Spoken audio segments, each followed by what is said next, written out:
Amen. Praise God. Kumusta po mga kapatid? Amen. Amen. Hallelujah. Na-bless po ba ang bawat isa? Amen. Amen. Sino po yung mga pinagpala ng ating Panginoon dito? Yes. Amen. Praise God. Bigyan ako natin isang malakas na palakpak ang ating Diyos. Yung energy na palakpak. Amen. Yung talaga na nakakamdam ng pag-ibig at pagmamahal ng Panginoon. Anyway, bago po tayo magpatuloy, ay invite ko muna natin yung mga children para po ipag-pray bago po sila Amen, kids. Sige po, sabay-sabay po natin sila pag-pray. Hallelujah. Hallelujah. Purihin ka, akilahin ka, O Diyos. We continue to worship you. We continue to glorify your name, Panginoon. Patuloy po kami nagpupuri. Patuloy ka namin sinasama, Lord God. At patuloy ka namin pinaparangalan. Tinataas sa aming mga buhay, Lord God Jesus. Ganyan din po, Lord God, sa mga anak mo nito ngayon, ang aming mga kids, Lord God, ay patuloy namin silang tinataas sa iyo, Panginoon. Lord, dalangin namin, Lord God, na patuloy kang kumilos sa kanilang mga buhay, Panginoon. Be the children that you want them to be, Panginoon.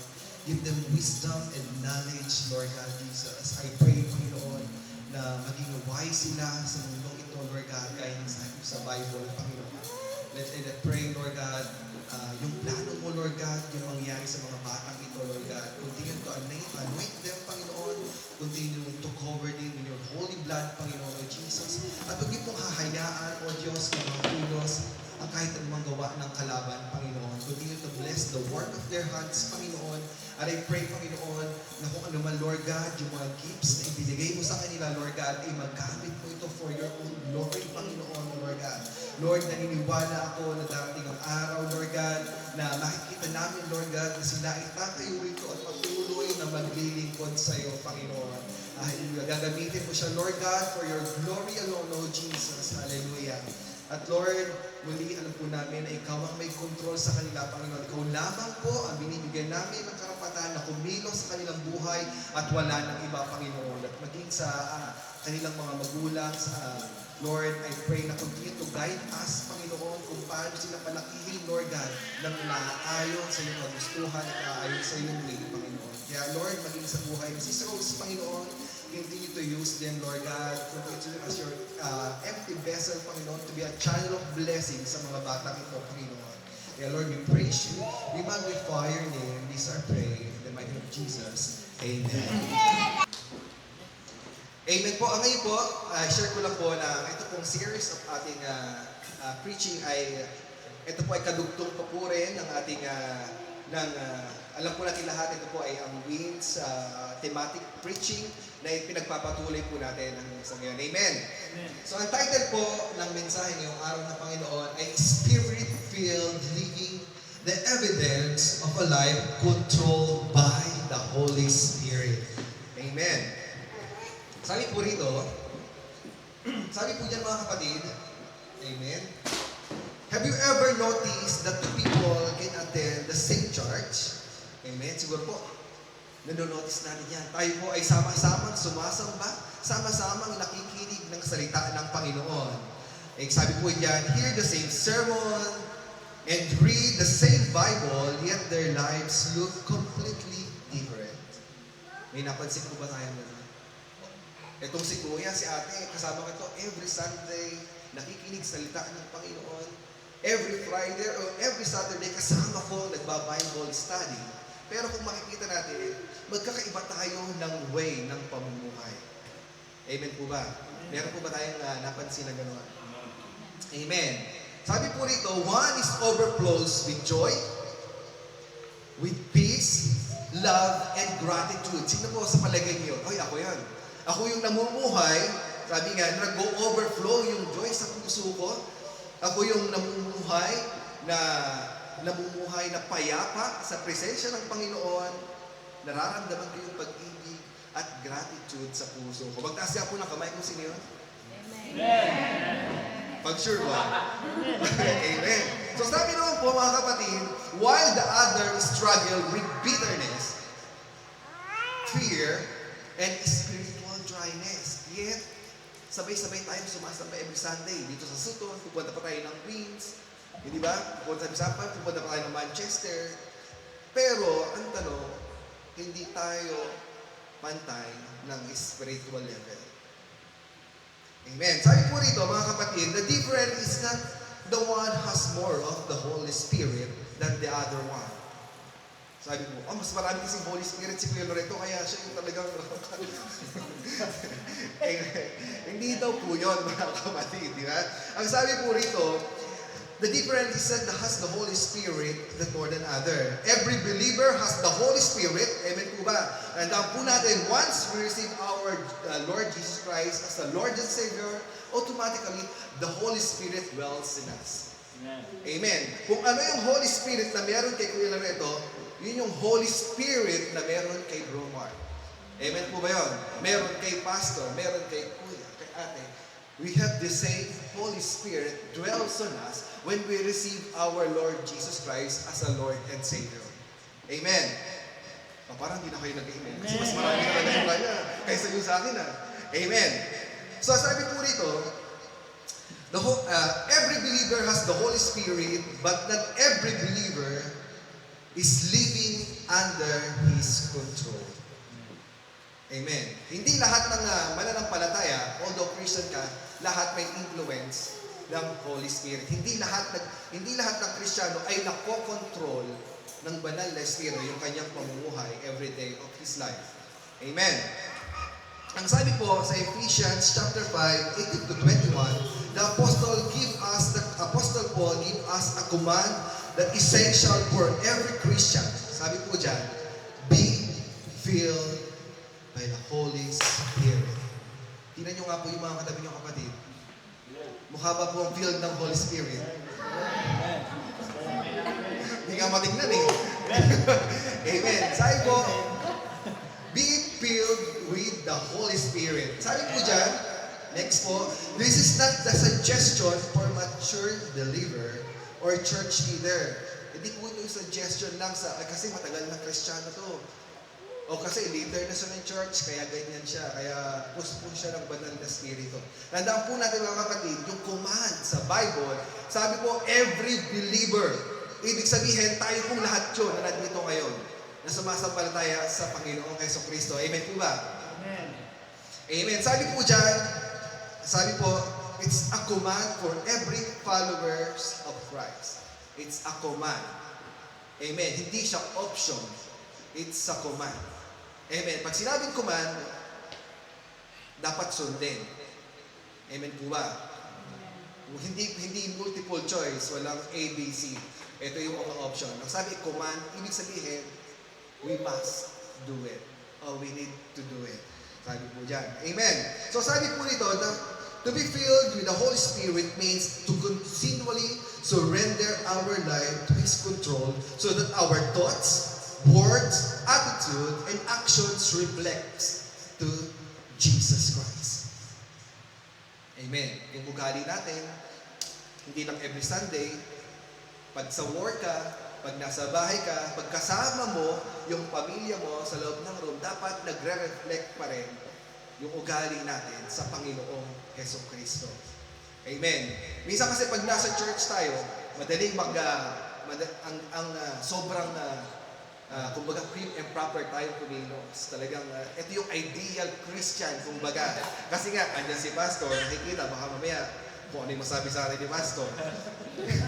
O kaya si ate o si kuya. Di ba minsan, aminin natin hindi, ang dali natin magpaka-Christian kapag tayo ay nasa loob ng church. But ang challenge mismo sa mga Kristiyano ay kapag lumabas ka na ng church. Ano na yung pamumuhay mo? Kapag ikaw ay kasama mo na yung pamilya mo sa loob ng bahay, the same person ka pa rin ba nung nasa church ka? O nag-iibang personality ka na? Amen. Nasa introduction pa lang tayo makakaroon.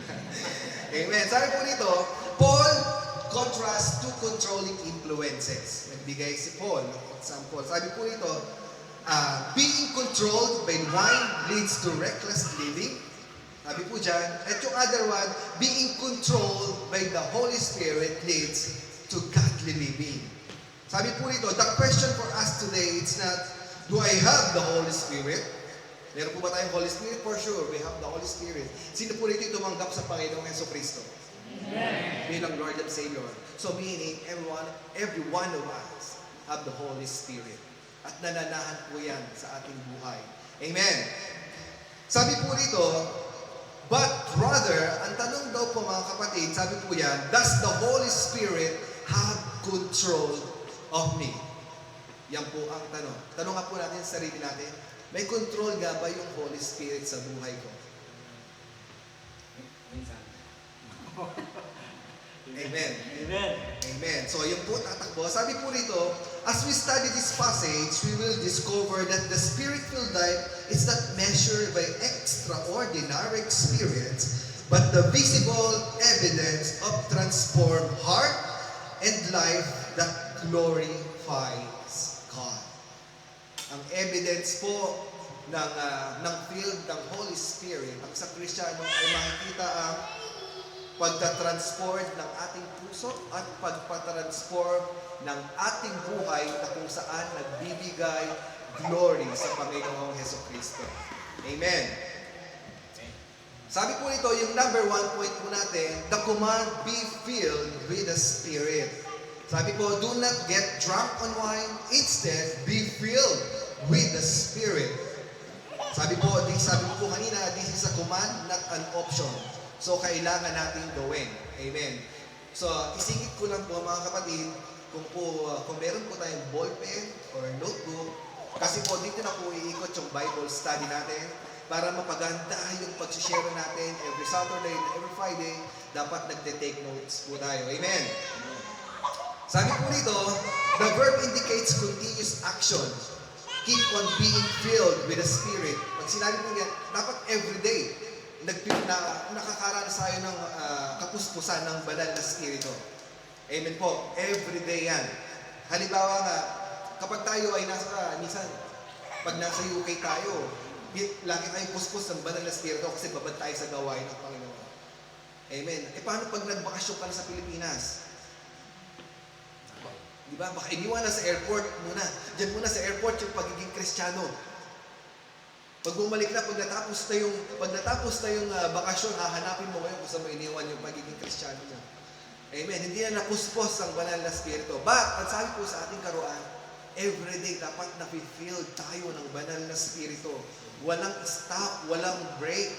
Di ba, Lord, wala naman akong assignment ngayon. Hindi mo na ako magpa-filled ng Holy Spirit. Ganun ba dapat? Kapag meron na binagyan ako ulit ng assignment, o kaya pag may task na ako, tsaka doon dito ako mag-filled ng Holy Spirit. Doon ako kakain ng spiritual. Diba? Doon ko bubusagayin yung spiritual life na kakain ng Word of God. Pero pag wala kang assignment, wala mo lang pakapakain. Ganun ba dapat yun? But ang sabi po sa katuruan, every day, keep on going. Keep your Holy Spirit filled. Amen. Sabi po, the Holy Spirit desires to control every area of our life. Desires to control every area. Yung totality ng pagkatao mo, ng buhay natin, gustong i-control yan ng banal na Espiritu. Amen. Ang tanong, are you willing na magpakontrol sa banal na Espiritu? O meron tayong, may nag-hold back sa atin, Lord, hindi ko talaga ito may surrender.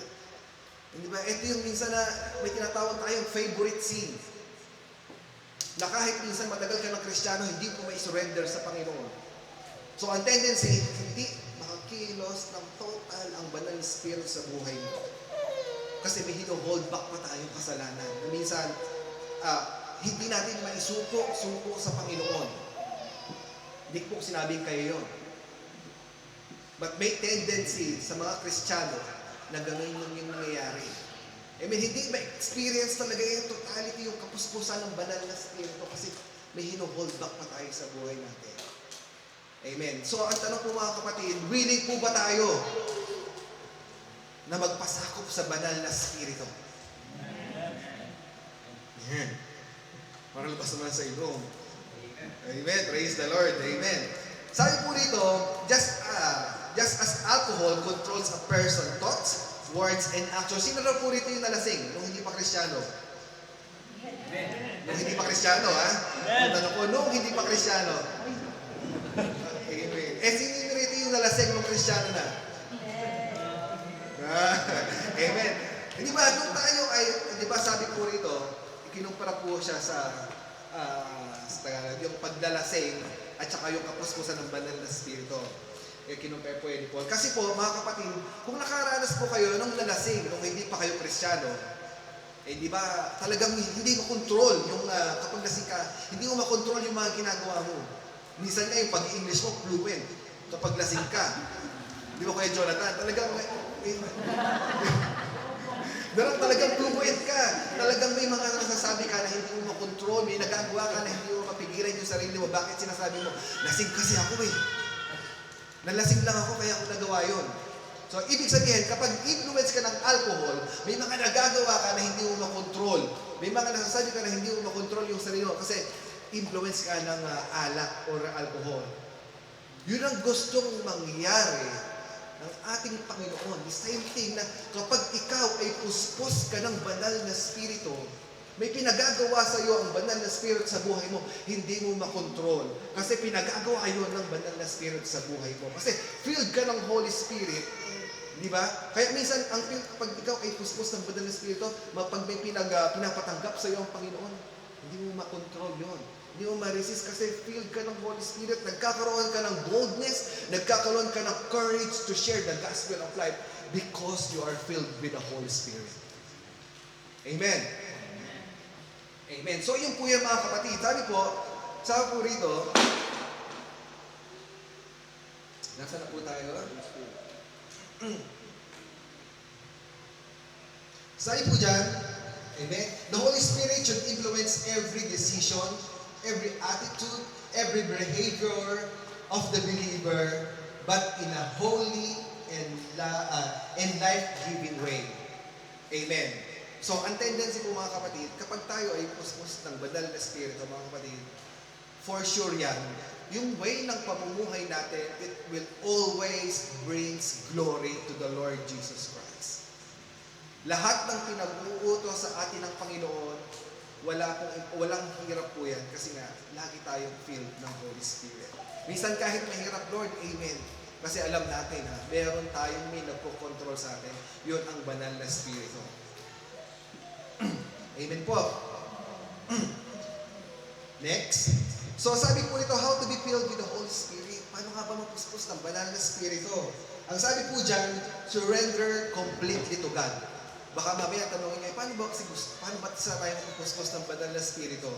So binigyan po tayo ng ilang points o bilang tulong sa atin para tayo ay ma-filled ng Holy Spirit. Number 1, surrender completely to God. Ibig sabihin, yung dalawang kamay natin, isusurrender natin sa Panginoon. Amen. Willing po ba tayo mag-surrender sa Diyos? Amen. Amen. Gaya po ng isang kriminal, kapag hinuli ng pulis, sasabihin ng pulis, itaas mo yung dalawang kamay mo. Hindi pwedeng isa lang, kasi hindi tatanggapin yun ng pulis. Amen. Kasi baka maaari yung isang kamay mo kung ano yung hawak. May maaaring baril o patalin na pwede mong gamitin against sa police. So, ang gusto ng police, kapag ikaw ay sumurrender, dalawang kamay. Amen po ba? Same thing sa Panginoon. Ang gusto ng Panginoon, kapag nag-surrender ka, dapat dalawang kamay. Hindi pwedeng yung isang kamay nagpupuri sa Panginoon at yung isang kamay kung ano-ano yung ginagawa. Amen. Sabi po dyan, we cannot live a spirit-filled life while insisting on controlling everything ourselves. Lord, itong side ng buhay ko na to, ako na magkocontrol, kaya ko naman. Kasi may gusto akong gawin, Lord, kaya ako muna magkocontrol na to. So, hindi po ganun. Ang gusto ng Panginoon, surrender mo yung total of your life, totality of your life. Hindi pwedeng 75%, hindi pwedeng 80%, but 100% of surrendering your life o our life to Jesus Christ. Amen. Sabi po, the Spirit feels the life that surrendered to God. The Spirit feels the life that surrendered to God. Amen. Kaya po ba natin sabihin na, Lord, I surrendered everything to you. Yung mga problema ko, yung mga trials ko, Lord, yung future ko, iso-surrender ko sa iyo. Kung ano man yung hinaharap ko, Lord, na problema ngayon, so, surrender ko sa iyo. Ano man meron ako, Lord, sa account ko. Wow. Dami yan. So, surrendered ko, Lord, lahat sa'yo. Lord, ano man yung plans ko sa future, so surrender ko sa'yo. Amen. Amen. At yung number 2 po, sabi po rito, ask God to fill us. Amen. Sabi po Jesus tell us to ask the Father for the Holy Spirit. We should continually come to God and ask Him to fill, lead, and empower us. Lord, talaga, lumuhod tayo kay Lord. Makipag-liig tayo kay Lord. Lord, ano ba yung gusto mong ipagawa sa akin?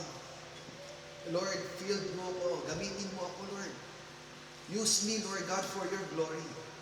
Andun yung willingness natin na magpagamit sa Panginoon, na kuskusin tayo sa Panginoon.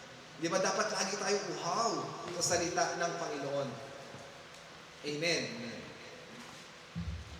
Dapat sabi nga, kapag tayo ay kumakain ng salita ng Panginoon, yun po yung pinagkaiba noon mga kapatid. Kapag tayo ay kumakain physically, di ba pag ikaw pumunta ka sa buffet, habang kumakain ka, talagang ihinto ka na, pag busog ka na. Amen ba? Sino ba'y busog dito, napura pa rin ang kain? Pero ang kinabayan po nun, kapag ang salita ng Diyos ang kinakain natin, habang kumakain at kumakain ka ng salita ng Panginoon, lalo kang nagugutom ng nagugutom. Lord, I want more. Lord, I want more. Hindi ka mag-i-stop. Amen. At same way, doon natin makikita na kumikilos ang Diyos sa atin. Makikita natin kung ano yung papagawa ng Panginoon sa atin. Amen. At sabi po nito, we don't need to be afraid to ask God for more of His Word in our life. Huwag tayong matakot. Dahil alam ko rin, niwala ko, kung ano yung gagawin ng Diyos sa buhay natin, eh yun yung pinakamagandang mangyayari sa buhay natin. Na nangyayari yung plano ng Diyos sa buhay mo at sa buhay ko. Amen po ba? Amen. At yung pag number 3 po, confess and turn away from sin. Willing po ba tayo doon? Sabi po rito, mga kapatid, hindi ko na po, i-notes na lang po natin yung Bible verse. Amen? Para po meron tayong assignment pagdating sa bahay. Sabi po rito, sins grieve the Holy Spirit, a believer should regularly examine his heart, confess sin, receive God's forgiveness, and turn away from sinful practices. Amen. So, gusto ko, lagi tayo magkaroon ng, lagi tayo magpasiyasat sa Lord. Lord, kasi mapapansin natin, Lord, bakit lagi na akong magagalitin? Di ba? Lord, bakit parang napapadalas na yung pag-away ko sa asawa ko? Lord, lagi nang umiinit yung ulo ko sa mga kasamahan ko sa work. Masiyasat tayo sa Lord. Di ba? Kung may nagawa tayo, kasalanan, i-confess natin sa Diyos. Amen. Tandaan po natin, wala tayong maitatago sa Diyos. Alam ng Panginoon kung saan area tayo nagkakasala sa Kanya.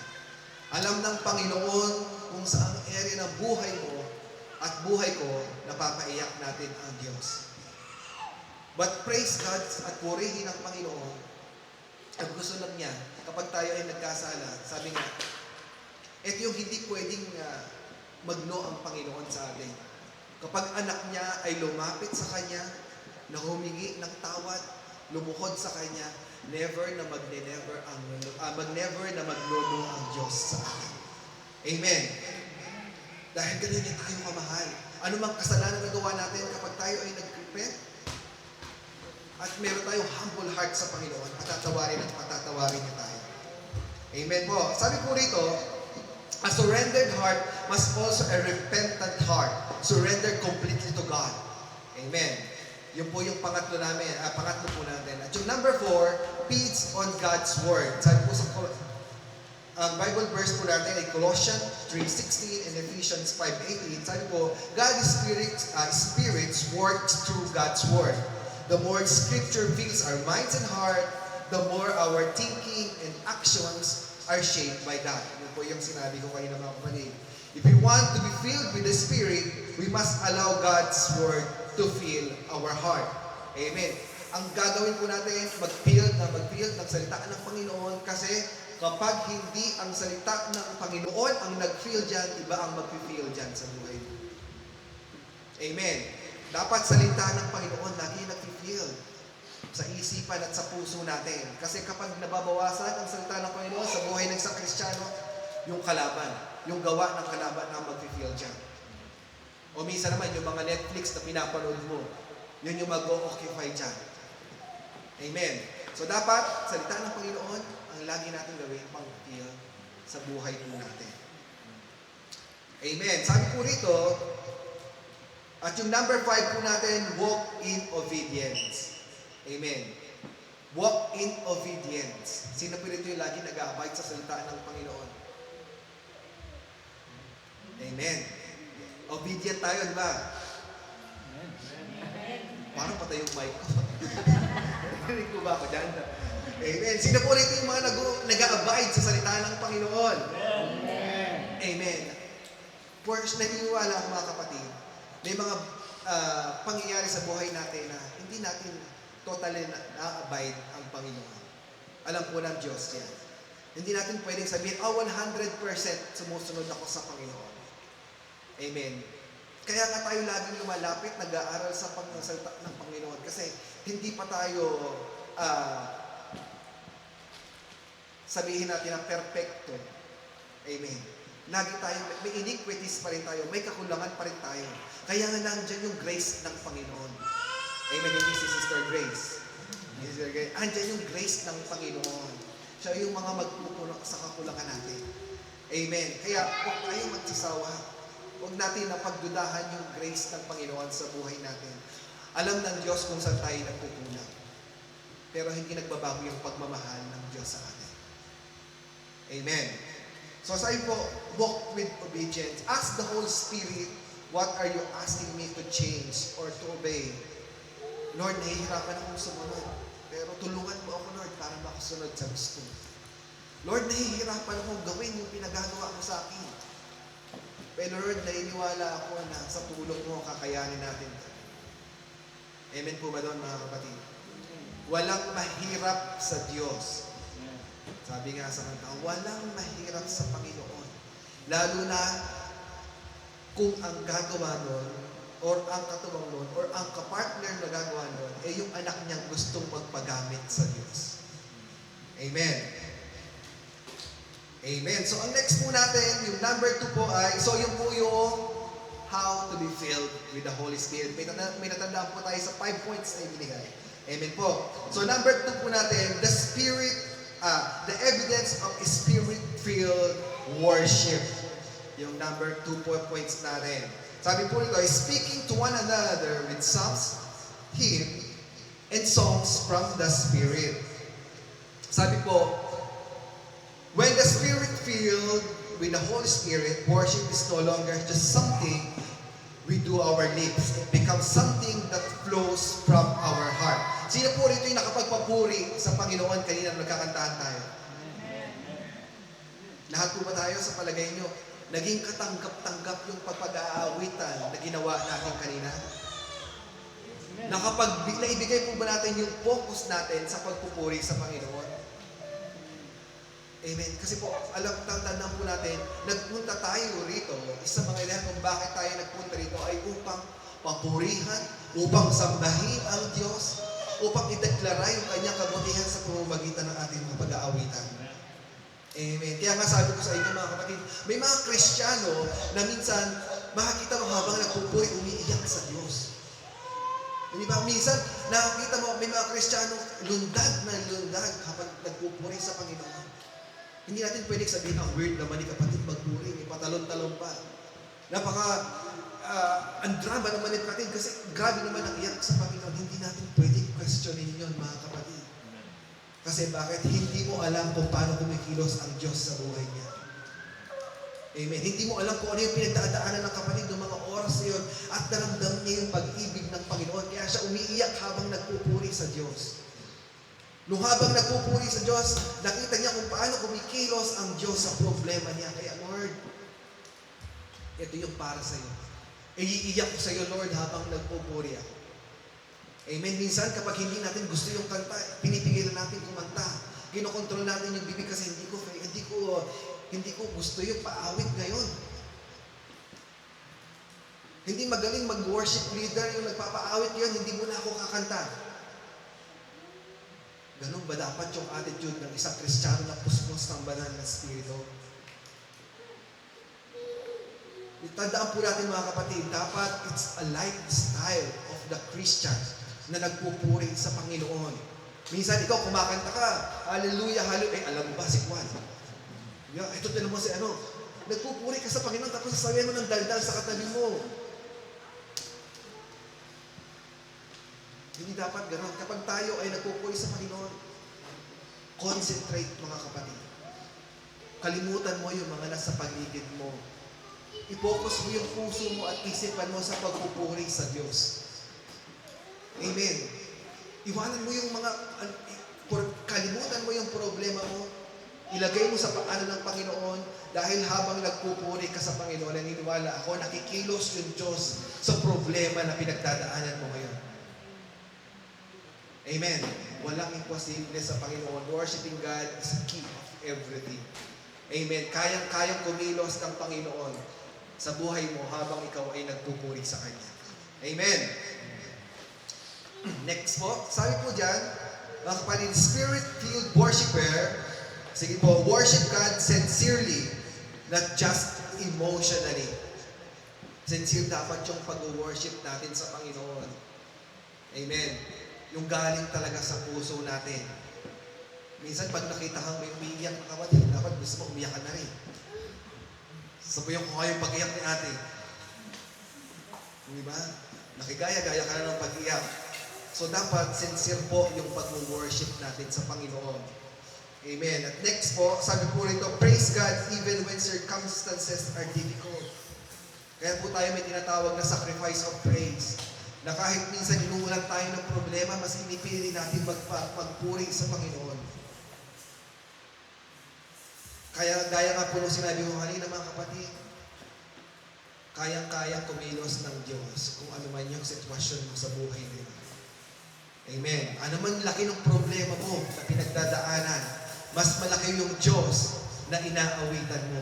Mas malaki yung Diyos na binibigyan mo ng pagpapuri. Amen. At next po, sabi po rito, focuses on God. Focuses on who God is, not only on what God can give. Isang kasi, nagpo-focus tayo kung ano yung pwede ibigay sa ng Panginoon sa atin. Mas nagpo-focus tayo minsan sa bigay. Nagpo-focus tayo sa gift ng Panginoon o sa blessings ng Diyos sa buhay natin. Pero minsan, na-neglect natin yung giver. Amen. So dapat lagi tayong focus doon sa King. Lagi tayong focus doon sa giver. Amen. Yun dapat yung papurehan po natin. Amen. And next po, sabi po rito mga kapatid, encourage other through praise and worship. Sino po rito yung matagal na Kristiyano? 5 years being Christian? 3 years? 2 years? Sabi po dapat maging example tayo o maging encouragement tayo kapag tayo ay nagbibigay ng pagpupuri sa Panginoon. Ikaw na matagal ng Kristiyano, makikita ka nakatayo lang habang nagpupuri. Paano ka maka-encourage sa iba? Tandaan po natin, pag tayo ay mga, paano ba yun? Senior? Christian na. Senior. Hindi kapag tayo po ay matagal lang mananampalataya, tandaan po natin, just in case na may bago, tayo po minsan yung tinitingnan nila kung paano ba talaga yung pagpupuri na ibibigay natin sa Panginoon. Dahil yung mga baguhang Kristiyano, wala silang idea kung paano magbigay ng pagpupuri minsan sa Panginoon. Minsan, tayo yung nagiging encouragement sa kanila kung paano magpuri sa Panginoon. Amen po ba? So, tandaan po natin, kapag time na ng praise and worship, mag-focus sa Panginoon, mag-focus sa Diyos, at alamin natin kung ano yung dahilan kung bakit ka nandito ngayon. Amen. I-refresh natin kung ano yung mga dahilan kung bakit natin kailangan magbigay ng papuri at pasalamat sa Diyos. Dahil hindi tumitigil ang Diyos sa pagkilos sa buhay mo. Dahil hindi tumitigil ang Diyos sa pagsagot sa mga panalangin natin. Sapat na po ba dahilan nyo para magbigay po tayo ng papuri sa Diyos? Amen. Dahil pinagagaling tayo ng Diyos na minsan imposible na sa doktor, imposible na sa mata ng tao, pero ang Diyos walang imposible sa Kanya at nakakaranas tayo ng kagalingan sa Kanya. Sapat na po ba yun para tayo ay magpuri sa Diyos? Amen.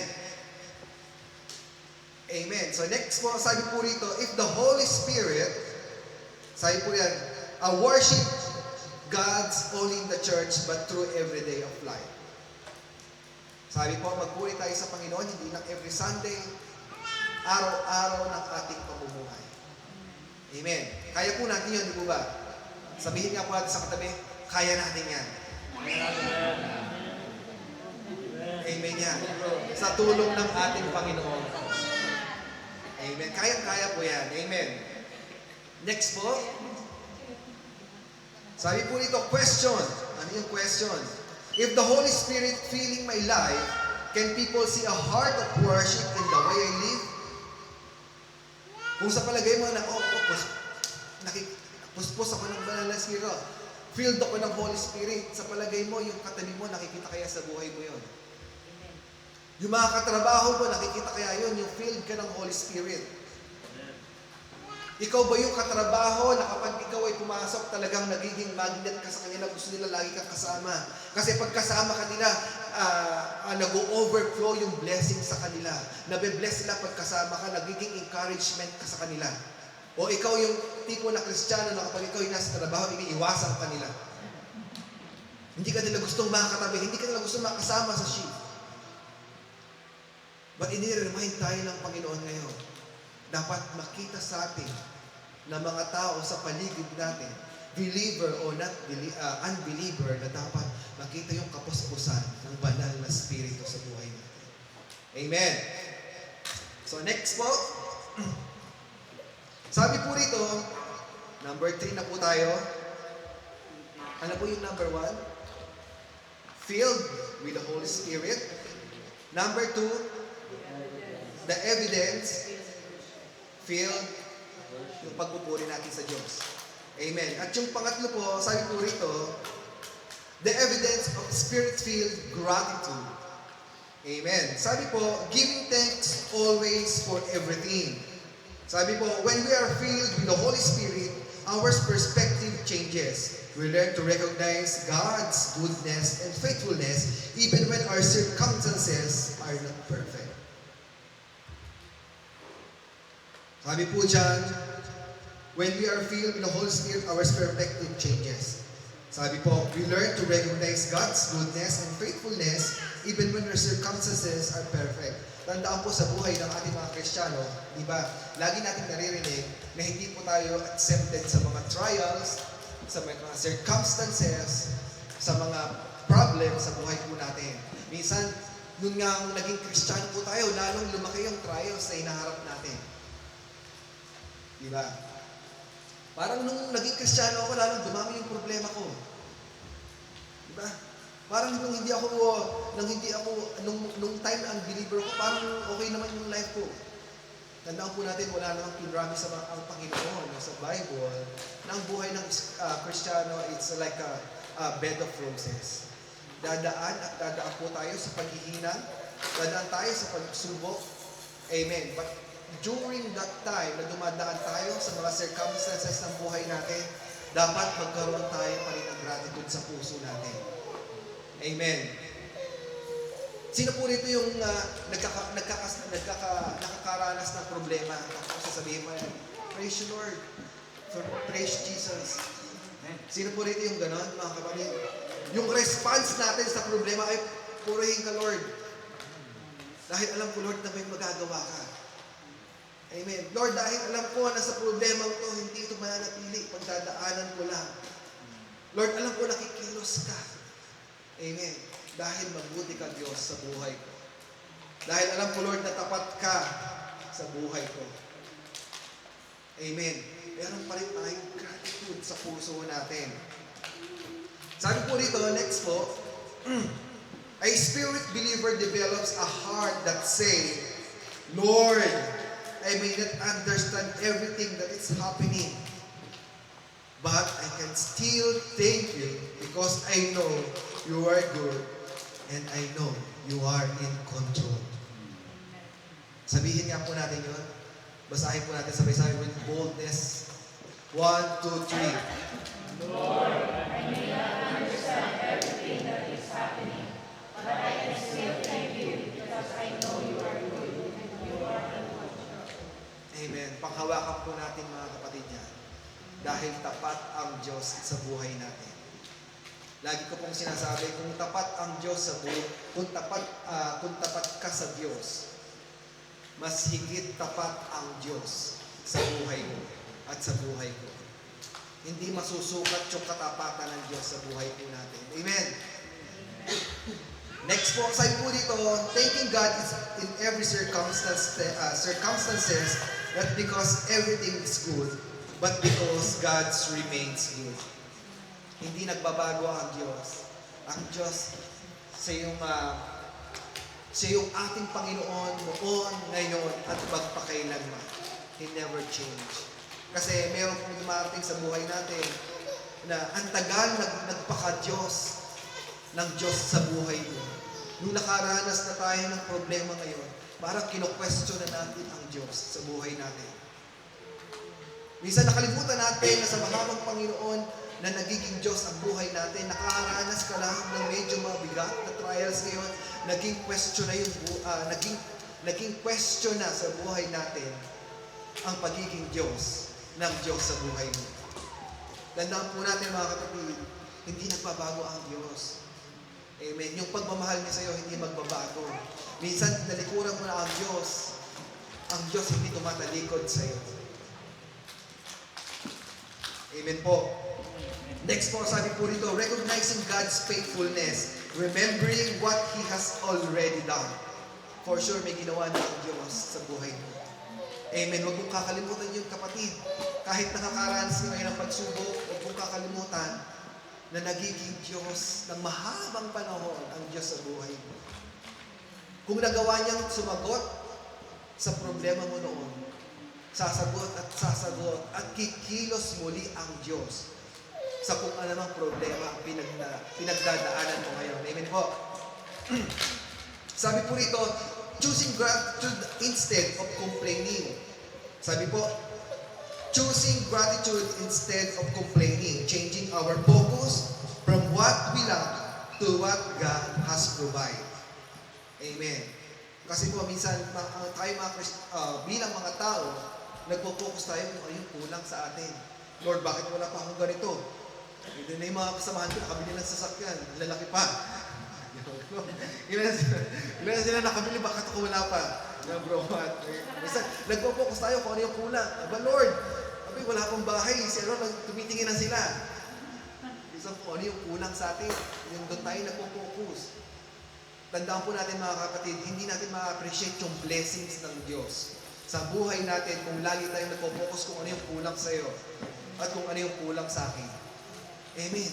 Hindi tayo magkakaroon ng grateful heart kung lagi mong pinopokus kung ano yung pakulangan mo ngayon. Amen. But, hindi remind tayo ng Diyos, mag-focus, dapat bigyan natin ng focus kung ano yung binibigay na biyaya sa iyo ng Panginoon araw-araw.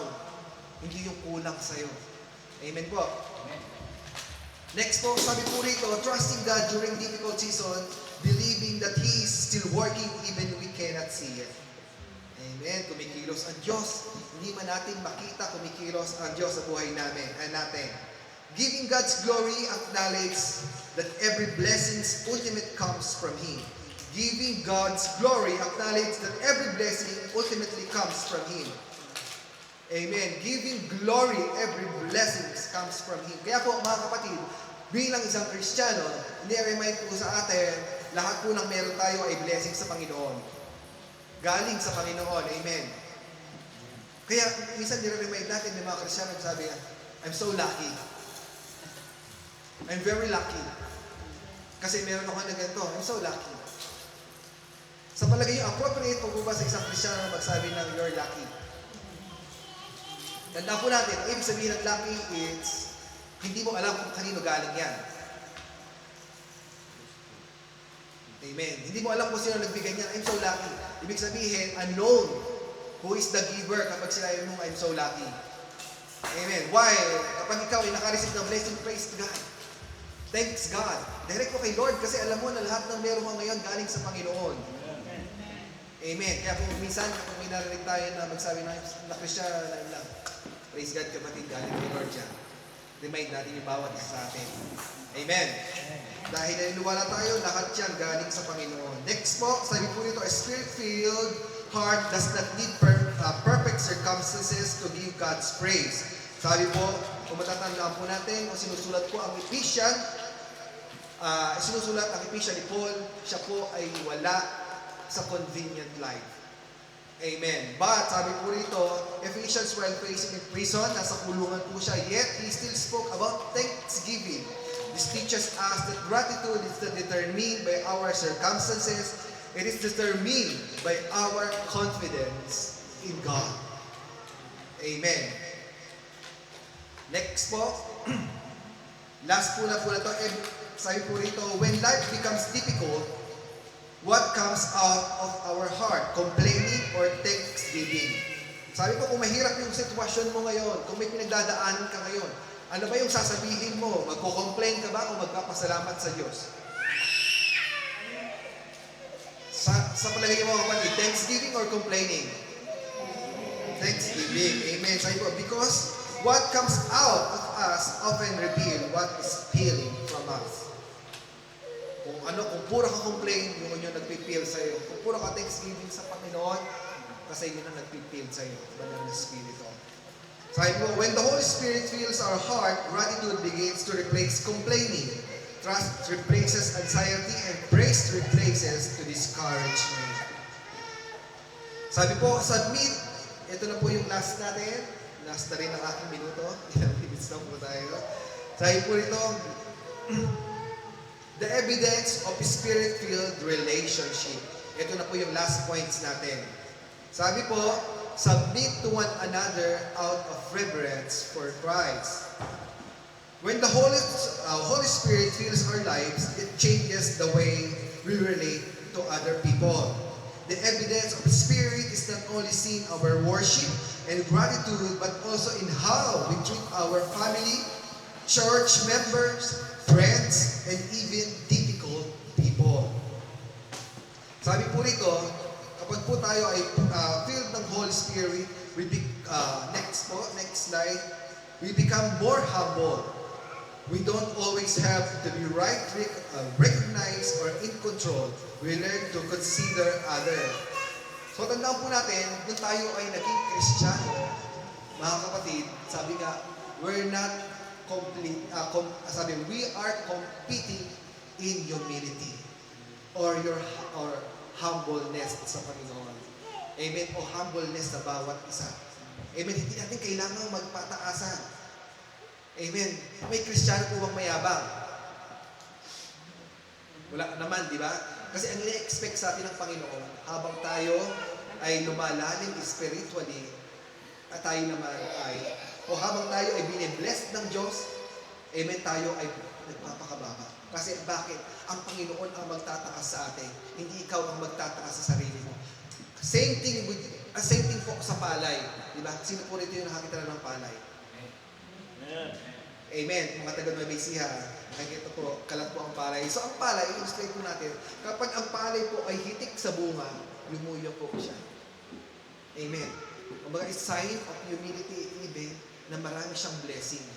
Kung sino yung mga walang laman na palay, siya yung tayo. Tayong tayo, siya yung mga nakatingala. So ang gusto ng Panginoon, habang tayo ay nabe-bless, na natatanggap sa Kanya, o nabe-bless tayo sa spiritual life, o kung ano mang blessings meron tayo galing sa Panginoon, ay marunong tayong magpakababa sa Panginoon. Hindi lang sa harap ng Diyos, kundi sa bawat isa sa atin. Amen. Humility. Dapat doon nagko-compete ang mga Kristiyano. We are competing in humility. Sabi po rito, we became willing to serve. Amen. Sabi po rin, instead of asking what can they do for me, mayroon bang gano'n sa atin? Ano ba pwede mong gawin sa akin ngayon? Pwede mo ba akong iserve ngayon? Yabang, no? Diba? So, hindi daw po gano'n. But we begin asking, how can I serve you? How can I serve them? Paano ko ba maserve yung kapatid? In what way ko ba mapaglilingkuran yung kapatid ko? Willing ko ba tayo mag-serve to one another? Amen. So, ganun po, sabi po dito, we became more forgiving. The Holy Spirit helped us to release bitterness and choose forgiveness because Christ has forgiven us. Wala na nagtatanim ng galit. Amen. Maging sa mga asawa natin, o sa mga kamag-anak natin, o sa pamilya natin, minsan magpapatawad tayo, di ba, sa mga asawa natin. Pero pag, amen. Pero pag may dumating na ano naman, ikaw yung ginawa mo dati, yung 2000, binabalik mo natin. Nung ginawa mo noong 2008, tanda-tanda ko yun. Wala po dapat na, kapag tayo ay nagpatawad na, wala nang balikan, di ba? Huwag mo nang kutkutin ulit yung mga nakaraan. Kasi ikaw lang din ang masasaktan. Amen. Kapag pinatawad mo na, patawarin na. Amen. Mag-build ulit tayo ng bagong relationship sa Panginoon. Kasi nga, binago na tayo ng Panginoon. Baka mamaya, nung nagkasari siya sa'yo, hindi pa siya Kristiyano noon. Di ba? Tapos, bibit-bitin mo na naman ngayon, naging Kristiyano. Natandaan po natin na iba na yung asawa natin ngayon. Binago na ni Lord yan. Amen. Asawa na lang, huwag mo na yung mga... Amen. So sabi po dito, next po natin, sabi po, the evidence of Holy Spirit in our life is not only how we worship God, but how we treat the people God has replaced around us. Next po, when the Holy Spirit fills our heart, He changes not only our relationship with God, but also our relationship to one another. Amen. Kaya gusto nakikita ng Panginoon yung kanyang mga anak may unity in love. Amen. Nagmamahalan. Amen. Nagkakasundo-sundo. At naniniwala ako kapag nakita ng mga tao sa paligid doon, ng kahit mga unbeliever, na yung kanyang anak ay may unity, nagmamahalan sa bawat isa, naniniwala ako na nagbibigay yon ng glorify sa ating Panginoon. Amen. Amen. At doon na po nagtatapos ang mensahe ng ating Panginoon ngayong araw na ito. Sabi po sa ating conclusion, Paul give us a command, be filled with the Holy Spirit. Amen po ba tayo doon? Sabihin niya po natin, be filled with the Holy Spirit. Amen. The evidence is clearly seen in 3 areas. Amen. Kapag po tayo ay puspos ng Banal na Espiritu, makikita po sa area ng buhay natin, yung number 1, worship that honors God. Amen. At yung number 2 po, gratitude in every circumstances. At yung pong pangatlo, humble relationship that reflects to our Lord Jesus Christ. Amen. Hallelujah. Hallelujah. Maaari po ba tayong tumayo lahat, mga kapatid? Amen. Katawali po natin ang alayan ng isang papuri ng ating Panginoon. Hallelujah. Hallelujah. Yes, Lord. Yes, Jesus. Lord, naniniwala kami, Panginoon, na, Lord God, na may tinuro ka sa amin, Panginoon. Lord, dalangin ko, O Diyos, na naman, Lord God, narinig ng aking mga kapatid ngayong araw na ito, Panginoon. Lord, ito po ay tumimo sa aming mga isipan, sa aming puso, higit pa, O Lord God Jesus. Dahil alam po namin, O Lord God Jesus, na tanging salita mo, O Diyos, ang magpapabago ng buhay namin. Lord, alam namin, Lord God, na salita mo ay makapangyarihan at ang salita mo ay buhay, Panginoon. Kaya, Lord, turuan niyo po kami, Lord God, na patuloy kami, Lord God, mag-surrender sa iyo, Panginoon. Lahat ng aming buhay, Lord God. Lord, turuan niyo po kami, Lord God, na mag-abide, Lord God, sa mga tinuturo mo, Lord God, sa aming mga buhay, Panginoon. Lord, dalangin ko, Lord God, na makita mo, Lord God, na magpupuri kami, Lord God, sa iyo, Lord God, na galing sa aming mga puso, Lord God, Lord Jesus, na walang halong pagpapanggap, Panginoon. Lord, naniniwala po kami, Lord God, na lantad yung buhay namin sa iyo. Na bukas, Lord, parang isang aklat, Lord God, yung buhay namin sa iyo. Kaya, Lord God, wala po kami may tatago, O Diyos. Kung may nakikita man, Lord God, kayo, Lord God, kalikuan sa amin, Panginoon. Lord, binibigyan ka namin ng karapatan at tanging ikaw lamang, O Diyos, ang patuloy na kumilos sa aming mga buhay, Lord God. Lord, I pray, Panginoon, na patuloy kang maghari, Lord God, sa buhay ng iyong mga anak, Panginoon, O Diyos. Patuloy namin, Lord God, maranasan, O Lord God, yung kapaspusan ng iyong banal na Espiritu sa buhay namin, Lord God. At patuloy namin maitaas, Lord God, yung pangalan mo, Lord God, sa buhay namin, Panginoon. Lord, turuan niyo po kami, Lord God, na magpakumbaba, higit pa, Lord God, sa iyong harapan, Lord God. At magpakumbaba, Lord God, sa mga tao sa paligid namin, Lord God, Jesus. Lord, naniniwala ako, Panginoon, na muling mo para ipaparanas, Lord God, yung kapangyarihan mo, O Diyos, sa iyong mga anak, Lord God. Lord, alam po namin na walang imposible sa iyo. Kaya Lord, muli, hayaan mo, O Diyos, na yung banal na Espiritu, O Diyos, ang patuloy na kumilos, Lord God, sa lugar na ito. At Lord God, sa aming mga buhay. Hallelujah.